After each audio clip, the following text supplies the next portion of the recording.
Hi guys, I am with Richard Shelton today, and he is doing his show, which is Sinatra Raw, isn't it? Sinatra Raw.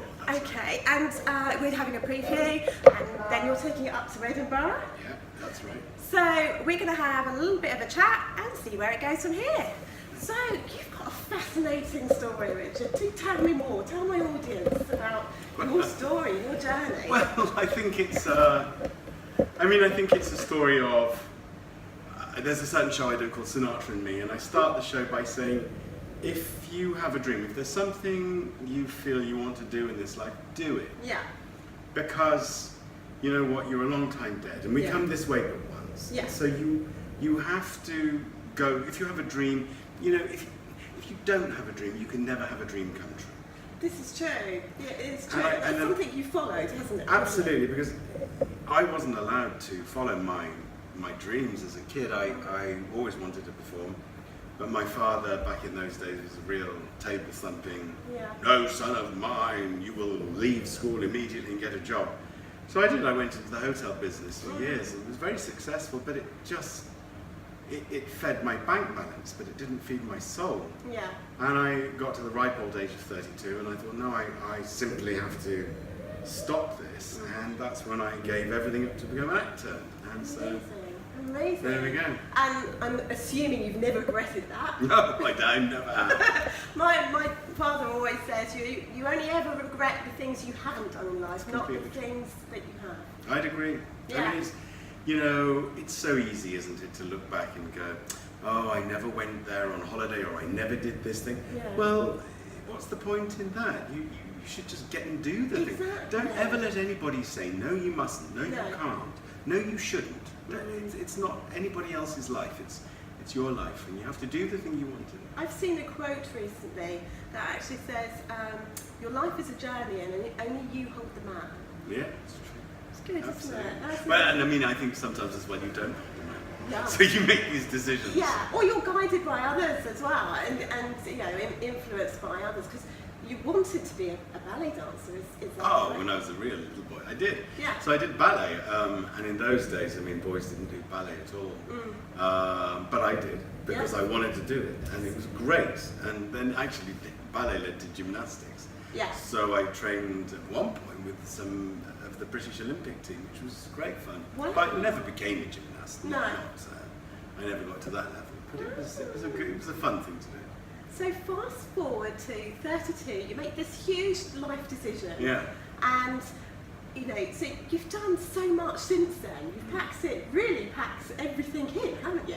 You've done television, you've done all sorts of things. Yeah. I mean, I think I have a big work ethic, a strong work ethic, and I'm never happy unless I'm working. I think there's a lot of performers who like that. Yeah. So I was aware I had a lot of ground that I had to cover. That if I'd been to drama school, or if I'd gone the traditional route, you know, I'd have been in a different place in my career. But so I pushed myself very hard, and I had some lucky breaks, and I was in the West End within 2 years, I think, and then I was in EastEnders pretty swiftly after that, and you know, and then I got to play Frank Sinatra, and then I went into the first time around. And then I went into Emmerdale for a couple of years, which was lots of fun. I'm led to believe it's early morning rises for Emmerdale filming. Very early. So you could be on set. I think the first call is 7 a.m. Yeah. So it depends. You film in 2-week blocks, and depending on your storyline, it dictates, you know, what time you're in and how long your days are. But yeah, it's an early start and a late finish. Yeah. Hard work. It really is. I mean, I remember watching somebody being interviewed from a soap once, and she said, "Oh, it's incredibly hard work in a soap." And I can remember thinking, "What are you talking? How hard can it be?" Yeah. Then I got into one. Oh my word! They push you. Really, because I suppose there's a lot of episodes per week, especially with Emmerdale, isn't there? There's a lot of episodes. Just ram everything in. It's 5 days a week, Emmerdale. So I mean, it's a lot of screen time to film. So you're constantly learning when you're not shooting the blocks. You're learning. So you go home at night and you have to learn. You know, you have to learn what's coming up in the next block or in the next day. There's a lot that goes into it. Have you got a trick for learning lines? Practice. I mean, I don't really like learning lines very much. I mean, I think that's a common thing amongst actors. Yeah. Oh, what to sit down and learn these lines. Yeah, exactly. But you have to just. Yeah. It's the oldest thing in the book that you have to read them again and again and again. Yeah. And if you keep reading them, they will go in. Yeah. Whereas if you try and learn, you can learn it short term. You can sort of almost learn it, for the moment. But you don't retain anything that way. So, No. so I suppose that's fine if you've got a television job and you've just got to churn it Yeah. out. But if you're doing a play, you have to.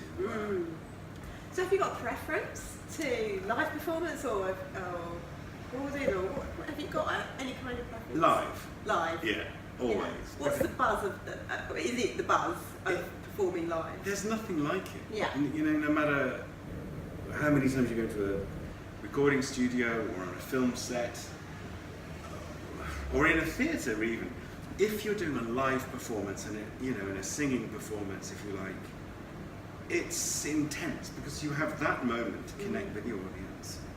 And if you can, I think the true magic is if you can make everybody in the room feel as if you're singing to them, then that's a wonderful connection. Yeah.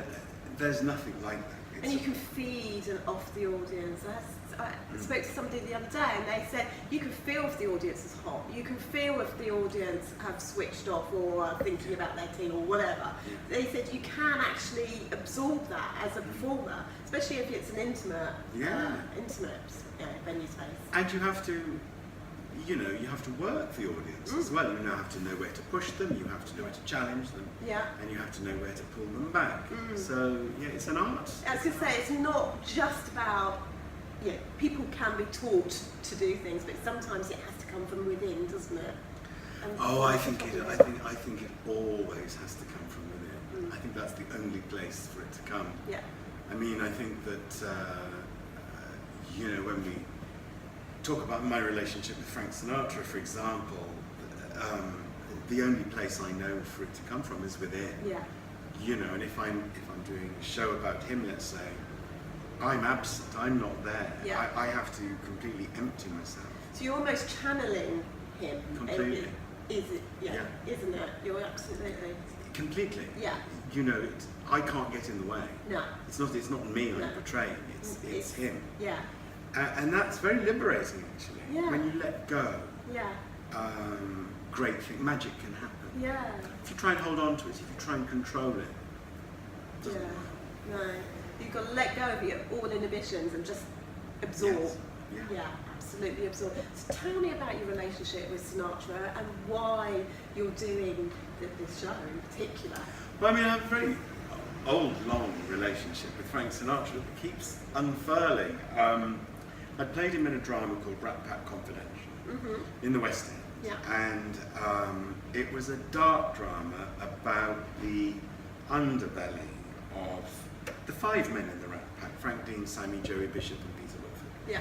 And it was going behind the blue eyes. It was looking at that very mercurial, angry, complicated, sensitive, passionate man. And he wasn't always the nicest person. And that's fine with me, because he was real. He could be terribly angry, he could be vindictive. Really? But he was passionate. Yeah. And I think he could be also kind and generous and loving and courteous and all the other good qualities. He was the whole package. So I played him in that, and that's where my passion really started with him. And it led to me, I went to live in America. I live in LA now. Most of the time I live in LA. And these very strange coincidences started to unfurl, such as his tuxedo walked into my life just by chance. Really? Yeah. Gosh. I've always known I'm the same size as him. Yeah. But when I tried on the tuxedo, that was proof positive. It was extraordinary, Really? yeah. Can you remember that pivotal moment? Yes, I do. Can you? Oh yeah, I was in an antique store. I'd recorded an album at Capitol Records, and I was in an antique store. I was at an industry party, and a woman I was talking to happened to say, "Oh, my name is Heidi. I'm a TV producer," I'm working on a reality show. And I said, really, what kind of show? Well, we've just gotten Frank Sinatra's tuxedo and we're looking for a home for it. My friend has an antique store. So I went to the antique store and there it was and I tried it on and Gosh, and it how fit. amazing is that? I mean, that's incredible, isn't it? Yeah. That's a very special moment, Yeah, isn't it? but I put my hands and feet in his imprints on the Hollywood Walk of Fame. Yeah. And not only did they fit identically, Yeah. but they were made on my birthday. Oh. So 20th of July. And there are, and on and on and on. I was one of the last people inside his last home before it was demolished. By chance, Yeah. just by chance. So all these sort of coincidences are stacking up, then, Yes. really, aren't they? They really are. Yeah, and leading you to where we are today. Yes, really. yes. So that's amazing. It So is. Tell us a bit about the show itself. So, the show in Edinburgh this year is called Raw, Sinatra Raw. Yeah. And it's based on truth. It's based on a true event. Yeah. I was recently performing in a place called the Purple Room in Palm Springs, and the guy who runs the venue said, "Oh, of course, you know this is where the Rat Pack started." And I said, "No, they started in Vegas." Yeah. "Oh no, in this room." Wow. And what happened was Frank Sinatra was singing from the Wee Small Hours of the Morning album, and it was very dark and morose. He split up with Ava Gardner, and everyone in the crowd was quite depressed. And I think Dean Martin shouted out, "For God's sake, lighten up, Pally!" And so Sinatra shouted something back, and the whole atmosphere changed, and that was the start Wow. of that act. And in the play, I take Sinatra there. I've imagined his last pre-retirement concert. So he retired for the first time in 1971. Yeah. And I've set it just before then. And he's in a room with a piano, singing to friends, smoking a cigarette, drinking. And he starts to reminisce. And he starts to talk about his feelings about the press, the intrusion of the press, his mafia allegations, his drinking, his relationship with the modern world, with the 70s. So it's about a man who's in middle age, and he's facing his own demons, and it happens to be Frank Sinatra. Wow, how fascinating. Guys, I'm actually seeing it on Sunday, so I'm really looking forward to that. So you can expect to see my write-up on Can't See His Passion very shortly afterwards. And as I say, I'm really looking forward to that. And hearing that is, even stirred me even more. And then you're taking it up to Edinburgh shortly afterwards. Yeah, to the Edinburgh Festival. Yes. Yeah. I'll be there for the whole run, for the whole 3 weeks. Yeah, right. And then I extend and I'm doing four more shows, concerts, straightforward concerts, in Scotland, around Glasgow and the theatres around there. Yeah. And then I go off to the Middle East. I go to Qatar, in the Middle East. And the same show that you're Different doing? show. Oh, different show. I was going to say. That's fine. I was just a bit wondering there. Okay. Well, I always ask 3 questions, guys. You know what's coming up. I'm going to ask my 3 questions, and we'll see what the answers are. I think I might know one of them. So, okay. First fun question is: if you could go back in time to any period in history, when would you go back to, and why? That's a good question. When would I go back and why? I mean, I am amazed and interested in the 1950s. I think that was a great time to live because it seemed so glamorous and so optimistic. Yeah, it did really. And after the war, and it's all change of mindsets, all sorts of things. I think things were on the up. Yes, I mean, I think if I had to go back into deep history, Yeah. I'm fascinated in the medieval times. Oh, yeah. I am. I suspect that would be a terrible time because everyone would smell. I was just going to say, what came to mind then, especially in this heat? Yes. London, I would imagine, in those sort of time, must have been. Yeah, it would have to be with incredible wealth. Otherwise, forget it. I don't want to go back. Incredible wealth. Yeah. I'll stick with the 50s. Yeah, I think that's probably good. Okay. If you could have a superpower or be a superhero, what would you have and why? I've absolutely no idea if I could be a superhero or a superpower. I suppose it would be to fly. Yeah, lots of people would like to fly. Yeah. Yeah, I'd like to fly. Simply, I'd like to get places fast. Think quickly. Although I have a fear, it's an ironic one because I actually have a fear of heights. Really? Yes, I do. However, having said that, I'd still like to be able to fly. Okay.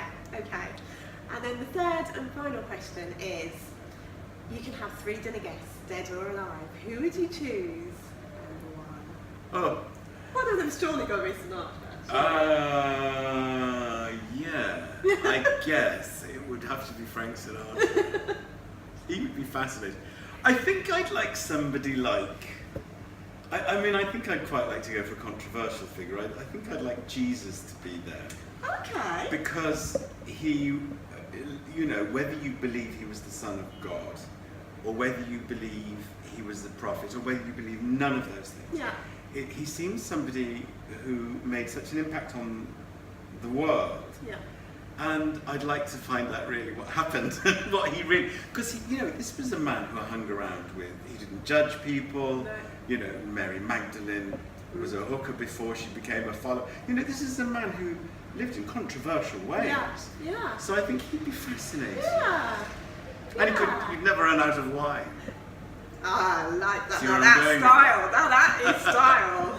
Frank Sinatra would like that, I would say. Anyway, yeah. And one more. I don't know, somebody for fun. What if we've got Frank Sinatra and Jesus?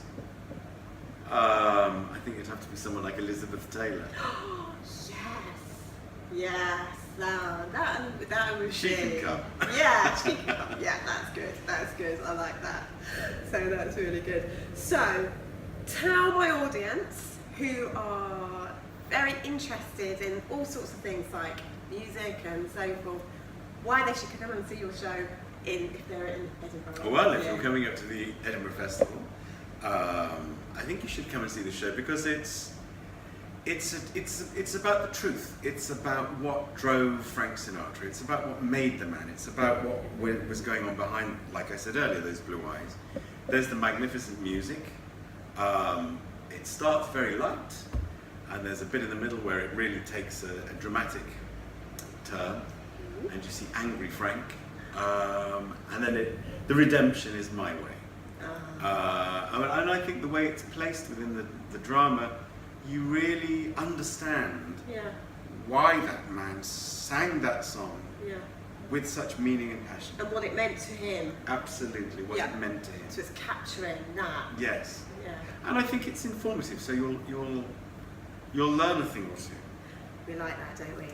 Don't we, guys? We love that. So all it remains for me to say is make sure that if you're around there at the festival, do go and check it out. It's called Sinatra Raw. And Richard has just told me that he is there for the whole of the festival. And so please do check it out at the Fringe and do come and see Richard in Sinatra Raw. And thank you very much for your time. Thank you very much indeed. Thank you very much. Thank you. Bye, guys. Bye-bye.